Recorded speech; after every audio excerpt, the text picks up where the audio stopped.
Carol Durant is 18 years old. She's driving her 1974 maroon Camaro onto the parking lot of a Sears mall. She parks under a light and walks into the building.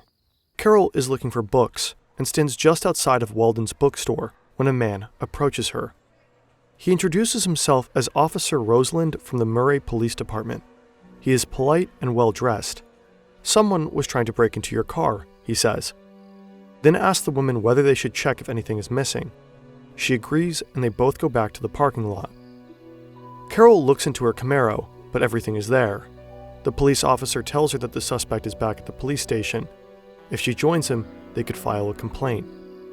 Carol smells a slight whiff of alcohol and starts feeling uneasy, but the officer shows her a badge and she agrees to come with him.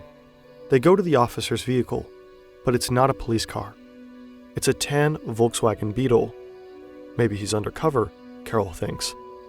She feels a bit nervous, but gets into the car anyway. A few minutes later, the man stops the car at an elementary school. He suddenly grabs her arm and handcuffs her. Carol starts screaming when he pulls out a gun. Carol is terrified. Luckily, she realizes that her handcuffs aren't attached to anything, so she grabs the door and quickly jumps out of the car. The man chases after her and pulls out a crowbar. He hits the woman once, twice, but Carol holds up her arms in defense, fighting for her life. Another car is approaching. Carol manages to break loose, runs away, and jumps into the other car.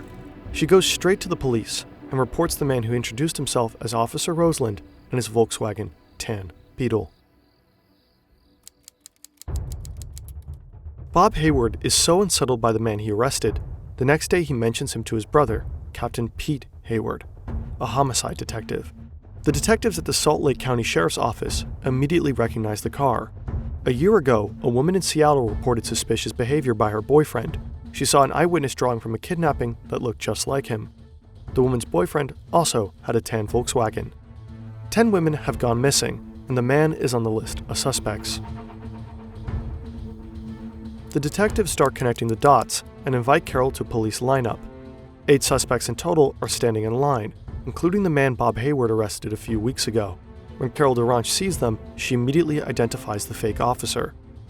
On March 1st, 1976, Bundy is sentenced to 15 years in prison for the attempted kidnapping of Carol Durant.